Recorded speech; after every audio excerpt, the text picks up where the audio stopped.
Microphones are on. Yes, I got that bug that's going around. No problem. Came on Friday night with my throat in the hockey game. It was just Call the meeting to order, please. Microphones are on.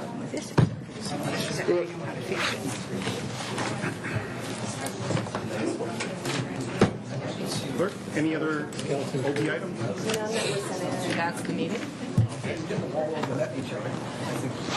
Motion to approve. The first item on the agenda is the Song starting with the word blue. Never mind. The first item is the minutes of the council and committee meeting held on Monday, February 15th. The recommendation is that the committee approve the minutes. move. Second. All those in favor? Opposed? Carried. Next item, please. Item 2 is a Parks infrastructure update. We have introductory remarks by the General Manager of Parks, Recreation and Culture Services and a presentation by the Asset and Operations Manager. The report's before you for information. Been a while since we saw you. Yes, I just these back. I don't know.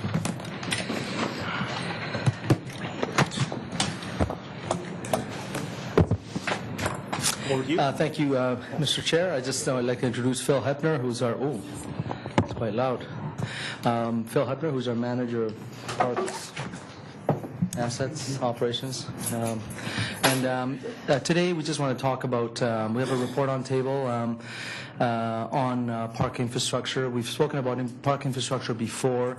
Our park infrastructure group manages it's a considerable amount of park infrastructure or assets in parks, and this is all your lighting, your playgrounds, your tennis courts, all of that kind of infrastructure. And funding is provided by council annually, as noted in the report, to do some park infrastructure work. A key initiative in this area ongoing right now is the park infrastructure assessment, which is a priority item, and we're working on that. And the idea behind that is the development of a more comprehensive review and assessment of the entire park infrastructure inventory and an ability to have a plan to sustain that over the long term. Council did support this section last year through the addition of a position, funded position in the budget, which we appreciate, and it's a very, very busy area.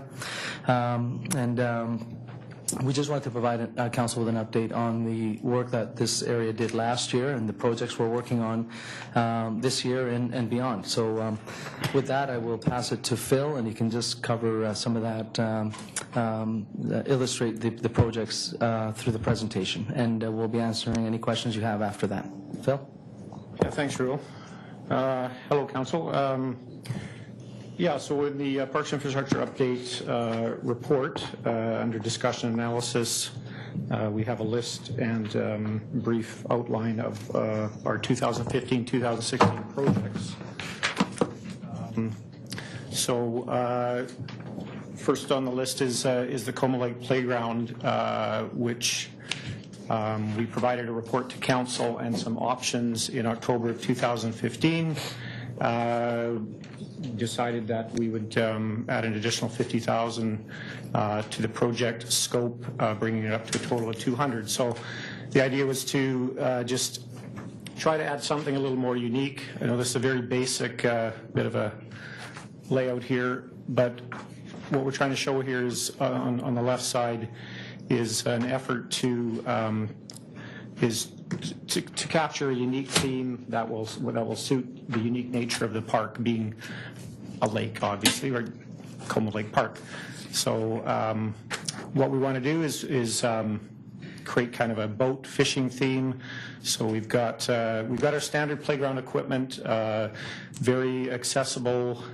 We're going to add some rubber surfacing outlined in black on the left.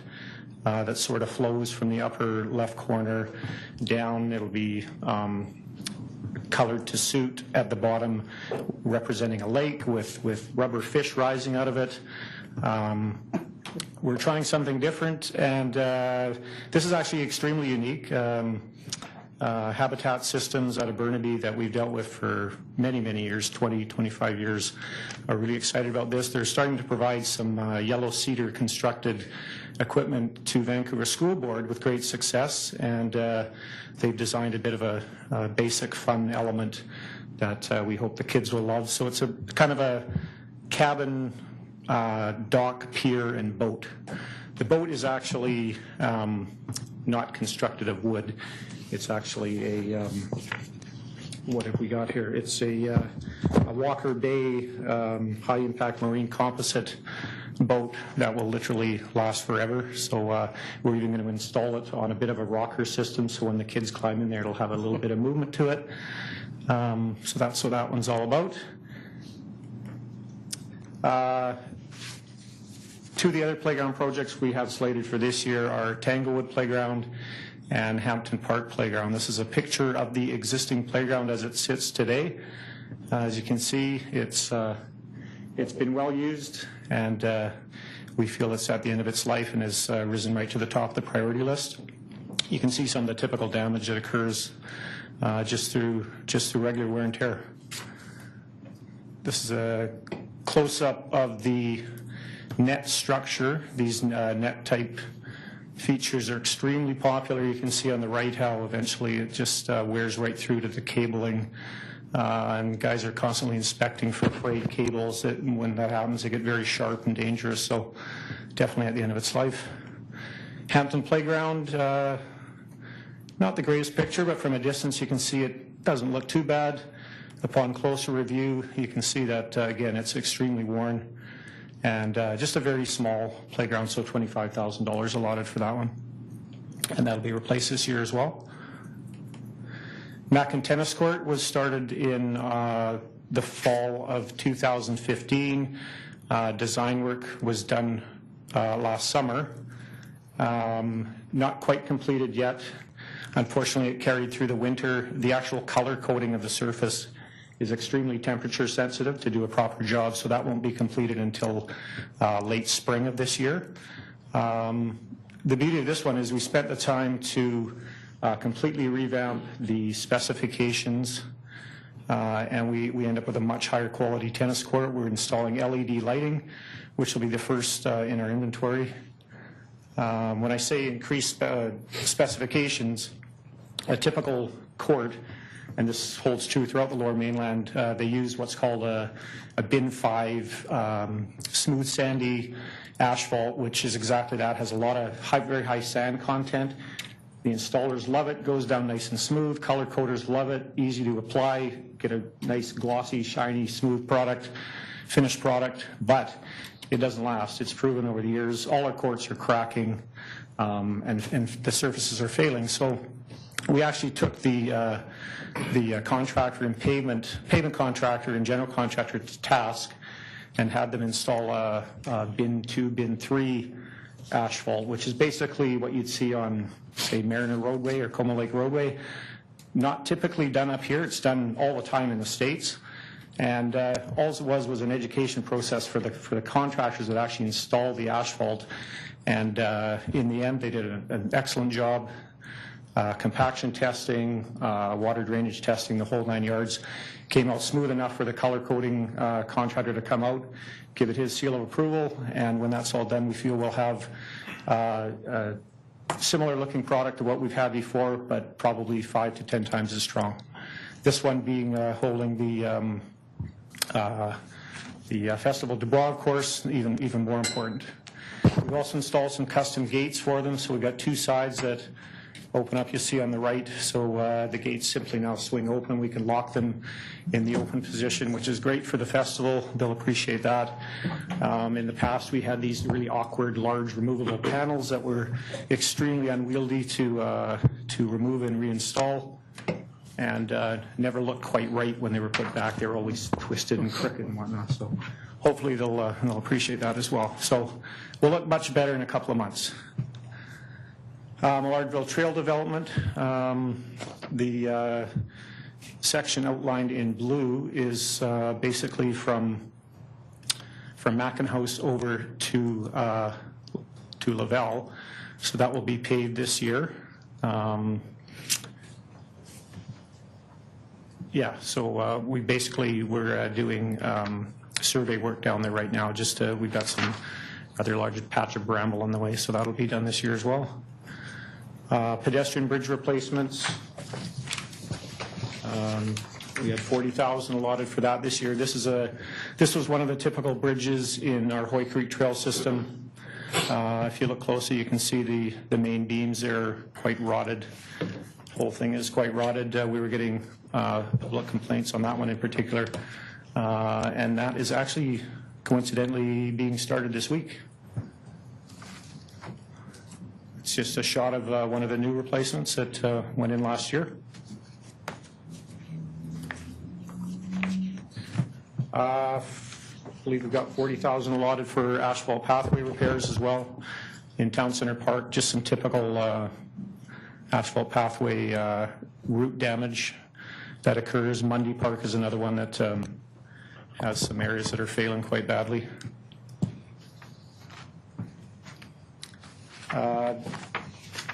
The Mundy Park dog conflict initiatives, there's 175,000 allotted for the entire program, where we're working in conjunction with Lanny and his urban forestry team, creating a new off-leash trail loop in the southeast corner of the park. Some brand new trails outlined in red there that will be dog prohibited, as well as I believe we're keeping our up to 10 a.m. dog off leash trails as well. So that's quite an exciting project for Mundy Park. Within that, we will have some new infrastructure, which is my area. So we don't mess around with this stuff. These are engineered plans. Obviously, we've got 2 bridges going in, new bridges, and about 200 meters of new boardwalk as well down near Mundy Lake. As part of that, it was identified that Chilco parking lot, very well used, undersized, poor design, presently gravel. So that is just that's our concept plan of how we feel it'll be best utilized. We're working in conjunction with the engineering department on that. They're going to be doing Mariner Way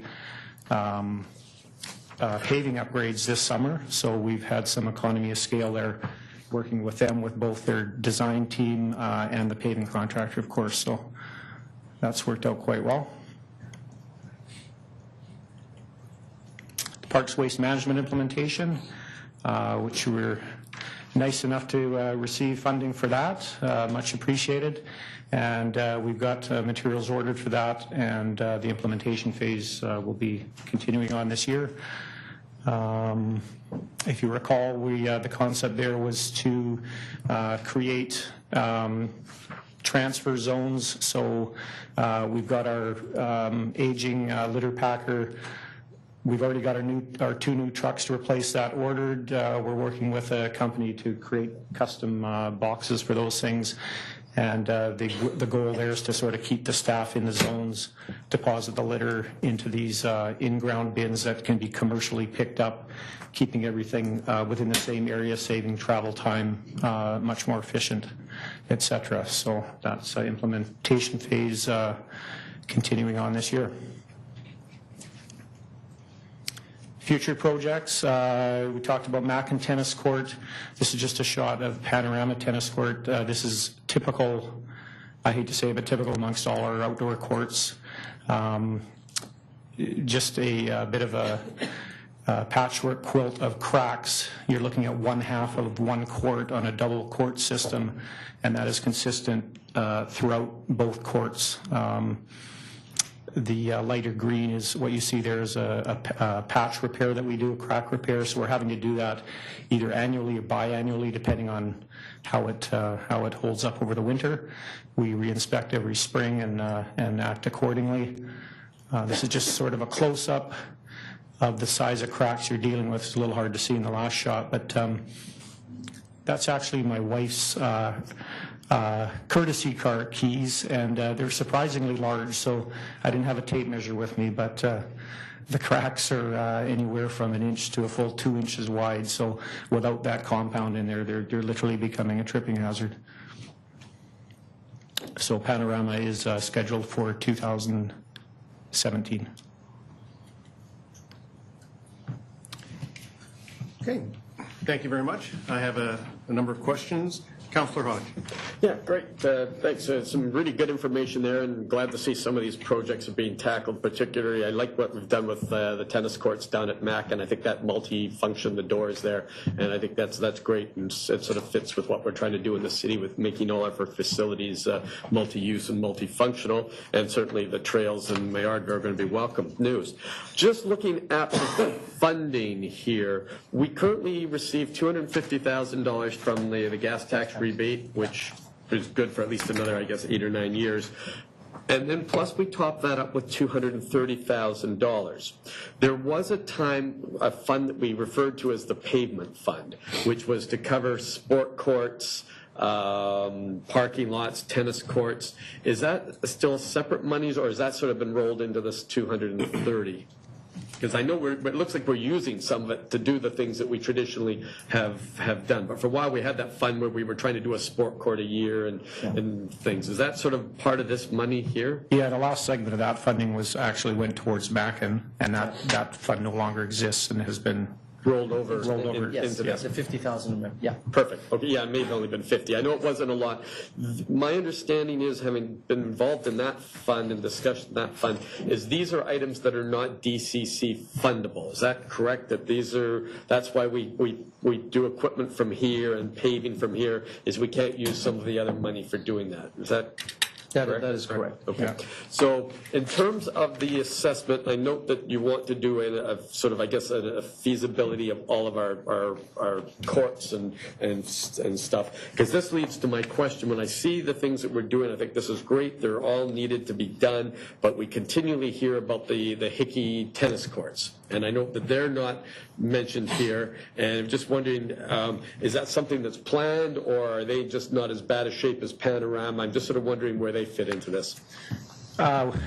Good question. We don't have the cracking issues there. What we have is sort of a surface spalling of the upper crust of the pavement layers and the color coding layer. Unfortunately, that's a Metro Vancouver water reservoir, and we're basically in a holding pattern waiting for them to come to a decision on their seismic upgrading plans, expansion plans. They were supposed to come up with something concrete a couple of years ago, delayed in their capital plan. We've been in contact with them as early as a couple of months ago, and we're hoping to hear something more concrete this year. But in the meantime, it's an issue. We can't attempt any repairs there other than basic color coding, which we don't want to do because the top layer is starting to wear off. So it is a need. It's not that it's a lower priority. It's just that there's no point putting it on the list if we can't do the work. Exactly. And are they looking at, and I should know this, but I can only find out there, are they looking at doing an expansion, and that's what we don't want to do any work that could have to be removed? Is that correct? It? Correct. Because I know there's this ongoing philosophical discussion about tennis courts or anything on water reservoirs, but this is more of a case of there may be physical work done. Yes. Okay, great, thank you. Large project as well, yeah. A large project as well. And moving ahead, I guess the only other concern I would have, the other question I have is that how are these identified? I know that we as council had the discussion around the Como Lake tot lot and everything, and council decided they wanted to put a bit more money into it just to get a better product and that at the end, or some more product at the end. Does this go through our priority setting phase, or is this just considered operational? Correct. We approve the money and you identify the needs, and maybe you could just sort of address how you identify the order. Largely, these projects all on their own are I would say, relatively small, and they're really just operational needs. Then we have to upgrade equipment and infrastructure. Any larger project, we do expect that if we're going to put in, several $100,000s on a particular project, like we did in Mundy, or for instance even Como Lake, we did bring that forward to council because it's a bit of a larger project. But a replacement of the two playgrounds, for instance, these are relatively small. We are upgrading it with brand new equipment, but it's going to be standard, child kind of equipment, modern equipment. So it's just something that we would normally do as part of our own work. It doesn't show up as a specific project by project in the annual capital plan or business plan, but there are times where I have commented to council some of the projects that we are targeting for that year, just on a list, but we don't go into the kind of details we would do at this stage. But we do intend to come forward annually with an update on projects like this, so the council at least is aware, and certainly make a commitment that any large project, even if it's simply a replacement of a large playground, we would probably come to council and just make sure that you're aware of what we're doing. No, it's great. I think they're all good projects. I appreciate the information, and as does the public, because now they know that, hey, this tot lot is going to be fixed. But of course, whenever we do this, of course, it opens up the discussion. Well, what about whether you're talking street paving or anything? It always opens up the question: where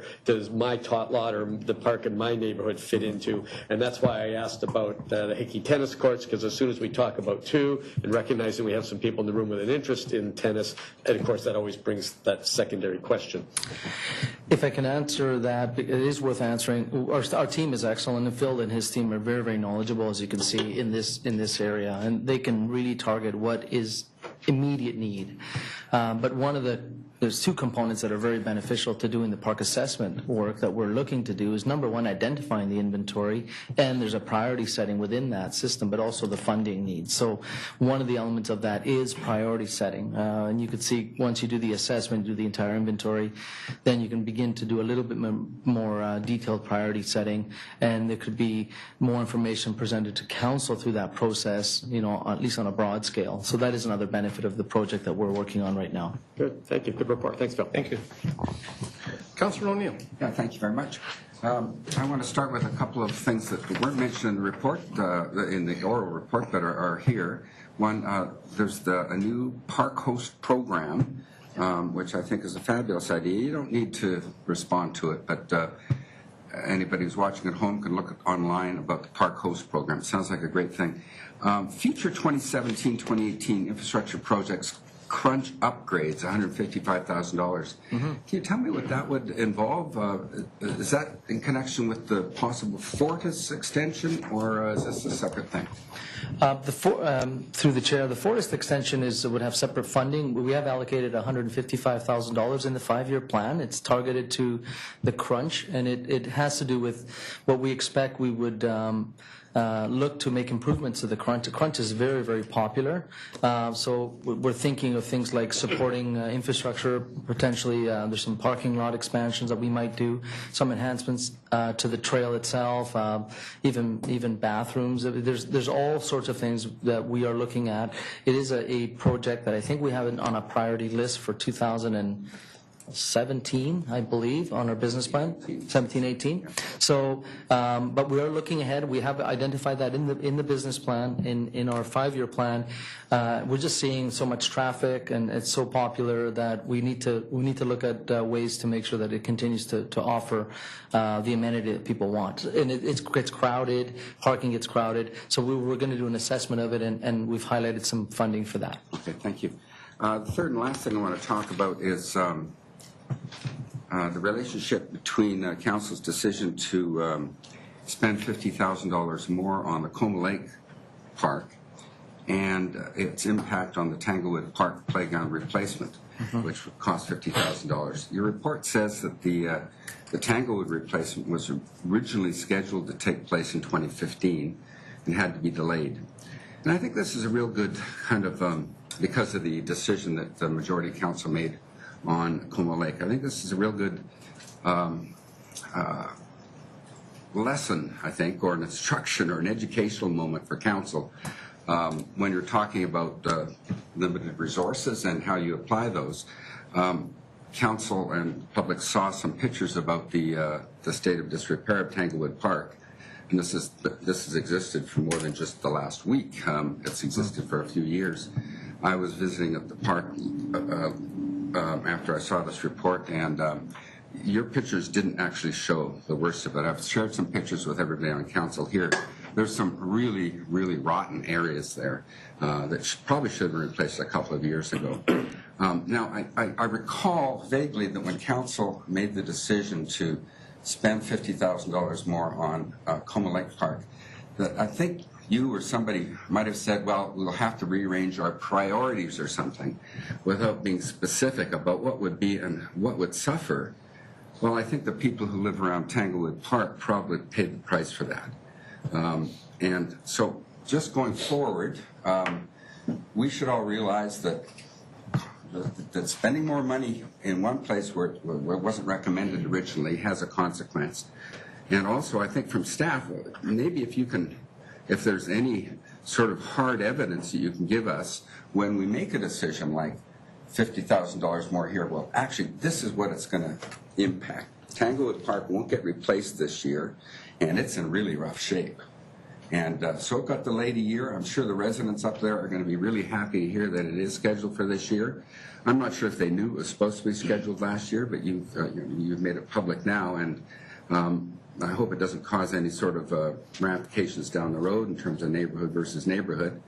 But there are consequences to decisions to spend this sort of money above and beyond. And what happened at Coma Lake, it's a beautiful, beautiful playground area there now. I think the plan is just wonderful. But Tanglewood's paying the price for it, as at least a year later for the replacement. So thank you. Thank you. Councillor Reid. Thank you. I'm going to start with Hickey, which you covered. So that begs the question, the tennis facilities on Foster, the covered private one, it's over a reservoir too, is it not? It is, yes, that's correct.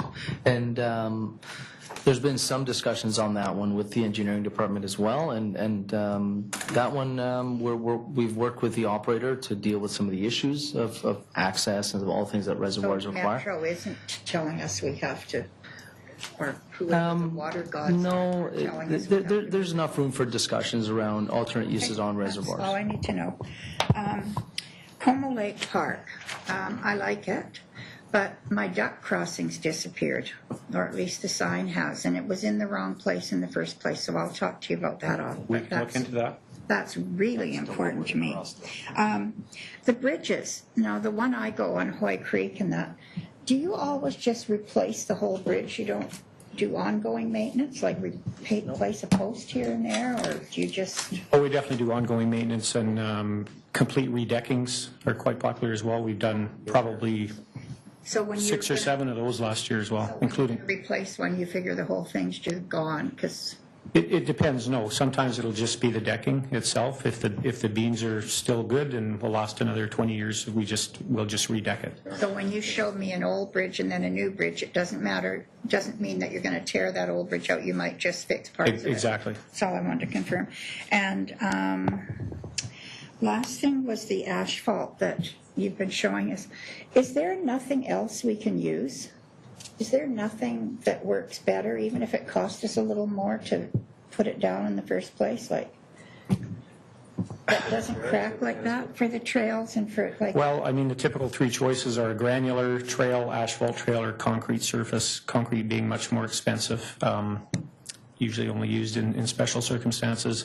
One of the keys now, which we've adopted as a standard in susceptible areas, is installing a root barrier, which, going back 20, 25, 30 years wasn't always done. Yeah. Okay. So we've got the best we got is what we're doing. Thank you very much. Okay, thank you. Councillor Wilson. Thanks.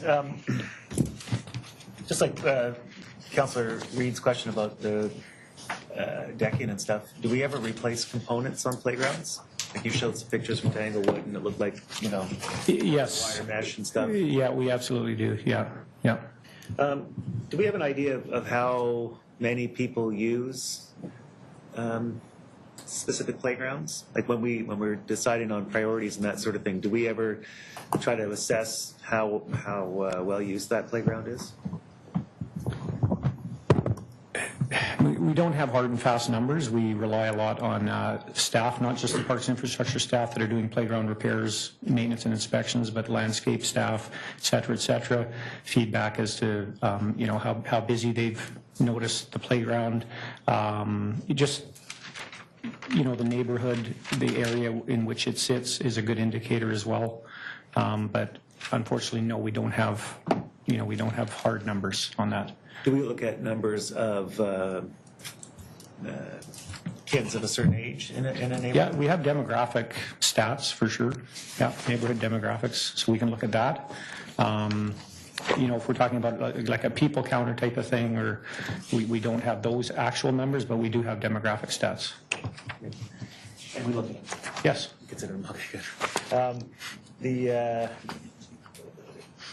I had a similar question to Councillor Reid, but when we go and repair a trail that's got root problems, how do we actually fix that? We tear up the asphalt, but then how do we don't get rid of the roots, right? Yes, we do. Yeah, we work in conjunction with our urban forestry team, with Lanny's folks, and one of those arborists will come out, and they're great. They, surprising enough, they aren't always fearful of chopping roots right out. They'll skin them down and grind them, or they'll cut them. I've learned a lot through dealing with those folks. A large tree has such a massive root system that you don't see just getting rid of the problem ones that are affecting a nearby asphalt path usually isn't that critical. Okay, that's a good to know. The path in Maillardville, is it correct that we're doing one section, so from sort of the start of one street to the middle of a townhouse complex, and then it's going to stop? And then the next section will start from there and go to the next cul-de-sac? It looks like that on the picture. Yeah. There's for this year, it's just the first section, and then the sort of a phased approach for the rest. So it won't go from one street to another the first year. It stops midway. Well, it stops at the end of Lavelle, which is like a cul-de-sac down there. So, Let me go back to If I can get that, Yeah. that slide up there, because it just looked to me like it was stopped in the middle of. on this side. So it starts at Laval, and then it stops. Looks like in the middle of nowhere. At the end of a townhouse, maybe end of a street in the townhouse complex. There's another section. There's existing there. there's existing there. I think it's complete. So it's connecting to an asphalt trail already. Okay, great, perfect. Okay. Good. I believe that's a fire lane, actually. Yeah, but I think it's passable Yeah. now. So it does connect that entire strip from Big Inn to Laval. Okay, great. We were talking about the crunch upgrades. Would we ever consider fitness equipment, outdoor fitness equipment? Yes, along there? Yes, there's all sorts of considerations for that amenity.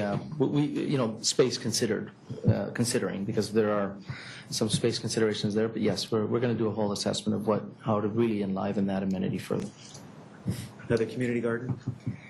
This is outside of your report, Yeah. I guess, but. Well, we've got one there. That's a victory. I think it's. I would say at this point I'd rather explore a number of other amenities that could add to the amenity. And then signs. We talked a lot about Hickey Courts here, but the sign doesn't say Hickey Courts. It says Hickey Reservoir Park. And if you haven't taken the time to drive up there, you would never know that we have basketball courts, hockey courts, tennis courts. It's an amazing facility. Impressive, yeah. At some point, can we do something about that sign? Sure. Can actually describe a little bit Yeah. more fully what's there? It's a good observation and a good idea. It's a fair comment. It is a very substantial, court amenity. Actually, yes, we'll look at the possibility of changing the sign, or even in our webpage as well to identify what it is. Great, yeah. And we do all kinds of social media stuff, and Yeah. not just for this particular park, but other ones might make sense. And then the last question was just out of curiosity: the big garbage can in the ground.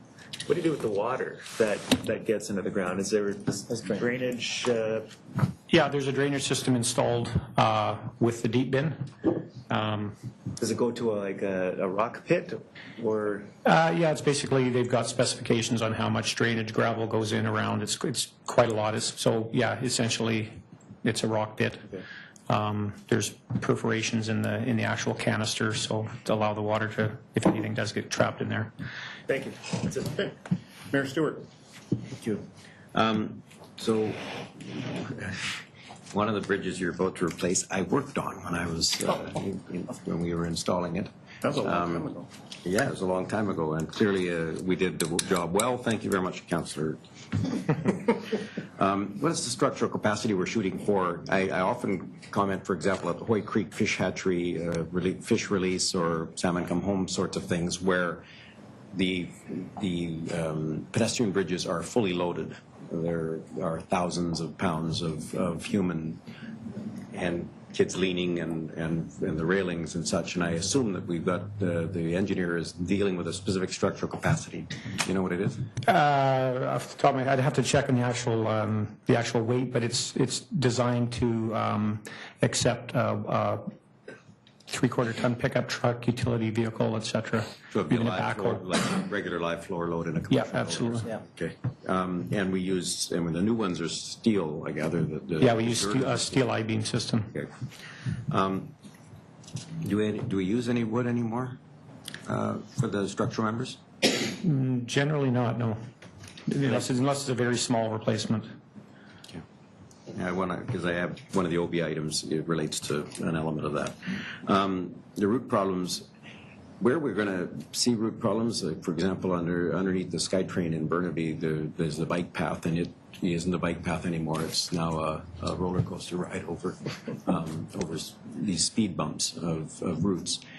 I don't know why we paved those. In that case, it was the regional government that paved it, or TransLink or something. But do we always pave, or do we assess the likelihood that routes are going to damage and therefore avoid pavement and go with just a Navijack and?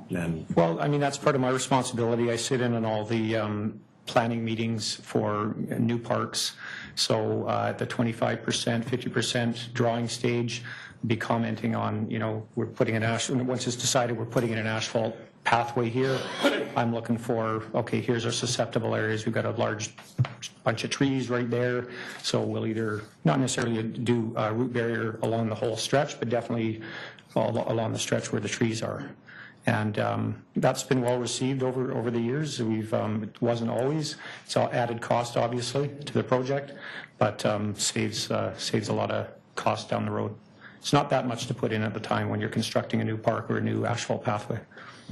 Okay, and I don't want to nitpick, but occasionally we'll find a new path, for example, at Miller Park next to the dog entrance, where the water is on one side and therefore the water drains into a rock pit and flows over top of the path, and all winter we end up with a path of ice. And I don't know whether we always take into account the amount of drainage we need underneath paths. I'm not trying to do your job. We try. We have pretty good specifications. Yeah.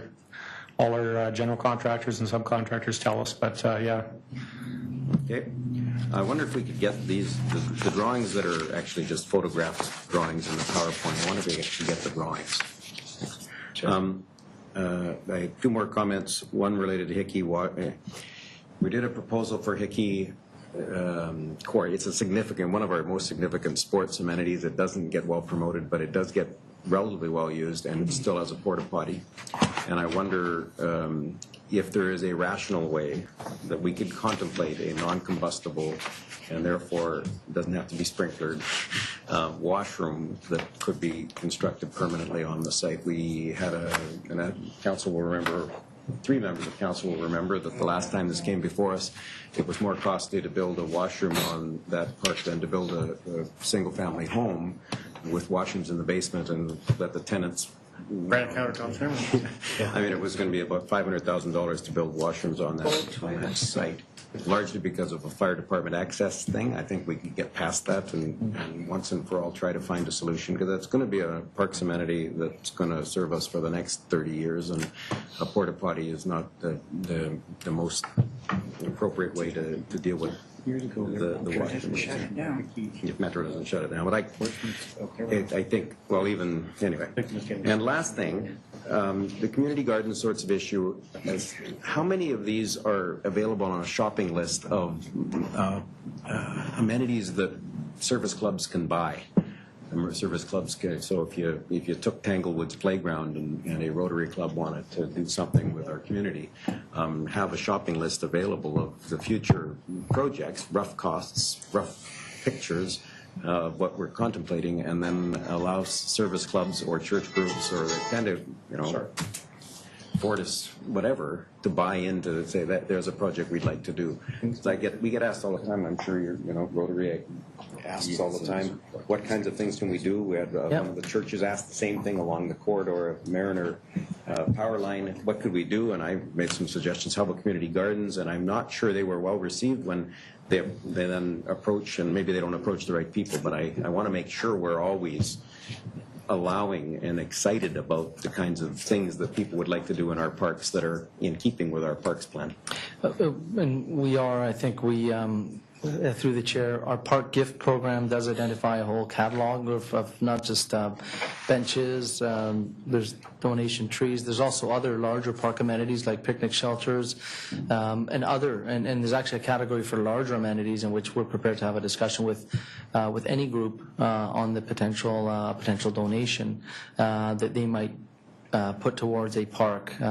We've got quite a number of parks that come up from time to time. We always have we have had lots of playground amenities through our infrastructure upgrade that Phil runs. So if any group, any community group, any service group desires to put a donation forward, we have Carrie Lohr, who's our manager of partnerships, and our parks team would meet with them and determine what's the best way, and we'd certainly be excited about that. So lots of opportunities. Yeah, I'd love to see us take some of the future stuff and make sure it's even mentioned in a catalog that allows folks to get inspired. And through the chair, some of our newer parks in which we've brought forward, I think Lee has a number of spots. For instance, we brought forward a park plan for Lee, but it had a couple of spots that we didn't actually put any items in because we put those into the catalog. So there are new parks that we do that have spots available for any service group that wants to do something. Even the newer parks, we anticipate the possibility of some contributions that way. The development industry, perhaps. Yes. Thank you. Councillor Marsden. Thank you.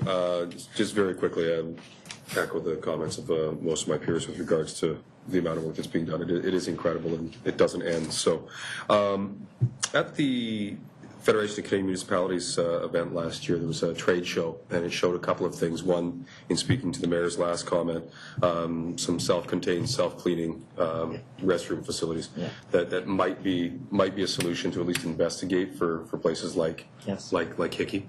Yes. I think Councillor Wilson's spot on. The gem that is Hickey tennis courts or the Hickey sports courts isn't well known. That sign is the same sign that's been there since I played tennis on it 30 years ago and change. So certainly the promotion of it is I think, well overdue. Along the lines of tennis, the costs associated obviously with keeping the courts upgraded, and you mentioned the Hickey as the example. We're starting to separate. At FCM at that trade show as well, there was a display with regards to an overlay system. It was almost an interlocking one. It had been recognized by the Canadian Tennis Association, the USTA, and apparently it compared quite favorably in terms of cost to asphalt, and gave greater flexibility. I'm wondering if we've looked at that to get some costing, and maybe it's something that could be interchangeable, that if we had it on a couple of them, we could lay them down, and when we're ready to pave there, they can move them to the next one, and again, just have more usable tennis facilities as we're waiting for the upgrades to come, and whether or not there might be some value in looking at that. Okay. Yeah, definitely worth looking at. I'm aware of the system. It's a large cost outlay to purchase one of those. They're very expensive. Yeah, they do have a proven track record. Very popular in the warmer climates, of course. I think they're a little susceptible to molds and mildews and whatnot. They get moisture getting trapped underneath. But definitely worth looking into, having another look. As what's happening now is we're going to start not keeping up as well as we have in the past. Right now, with the crack repairs we've done, they're not that expensive to do the crack repairs, fairly efficient, and we've been managing that way. Yeah. But that doesn't mean we will 3 years down the road. So definitely worth investigating. And I can appreciate that's a way to manage the process, but it's not necessarily the best from an end user perspective, where you're turning and rolling an ankle, or yes, exactly. Yeah. God forbid you get a bad bounce and you miss the shot. That would just be awful.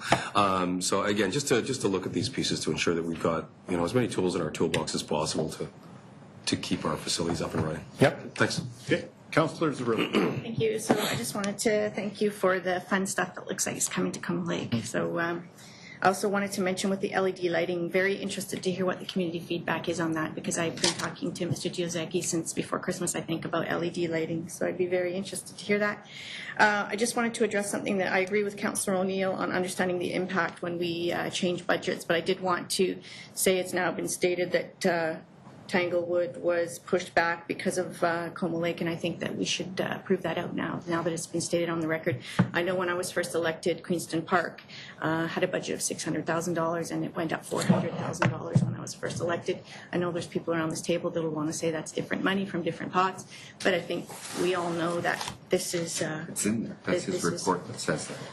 What I'm asking for is I'd like the proof that there's no other impacts that have happened. So Queenston Park. Another thing I want to say about this is I've noticed in the last couple of weeks that there's a lot of interruptions in the protocol for who has the floor. And I think it's appropriate that we keep the interruptions to a minimum. So Queenston Park, Rochester Park, we know that's been sitting there for 4 or 5 years. I want to make sure that if we're going to make this, if we're going to make correlations that one park is affecting the other, that it's absolutely no other parks have affected Tanglewood Park. The Park, Victoria Park, the Rush on Town Centre Park, Rochester Park, the budget changes at Queenston Park. I want to make sure that none of that impacted any other parks, because I think it's really, it's not fair for us to pit neighborhoods against neighborhoods in regards to this sort of thing. So that's it. Thank you very much. Thank you very much. I have myself on the list here. Very good report. I noticed, though, that the program here is to provide funding for the most urgent repairs and life cycle replacement. Right. And I noticed you've got an asset management program going on, and thank you for looking at savings by communicating with your other departments. Show good teamwork by sharing costs with the engineering department on the same program. I think that should be highlighted to the public on how we are working together to keep costs down. The issue I have, though, is, and it comes back, I guess, from budget, and you're asking for 1% for facility maintenance, is that when I look at Tanglewood and some of these parks that are up for urgent repair, I look at how far they've gone, and it's at a system of not the proper amount of existing funding within your maintenance that these things are getting left that far. Is that one of the outcomes? It is, through the chair, one of the outcomes of it's a very large asset pool that's been built up over the years, and we estimated about $100 million. And really, until we get a really complete inventory and a full sustainability approach to this, so that we can actually track all of the different elements and track when the priorities come up, it is going to be an issue. The amount of funding, it is an area that most cities would struggle in, and in terms of replacing all of their assets, and it's not uncommon. But the earlier we understand the full scope of that inventory and how much we need to put aside, whether we do or not through council, that's a different matter, but at least have a good understanding of what we need to do and begin to prioritize, then this is a reality. We've got a lot of competing priorities in the park infrastructure side.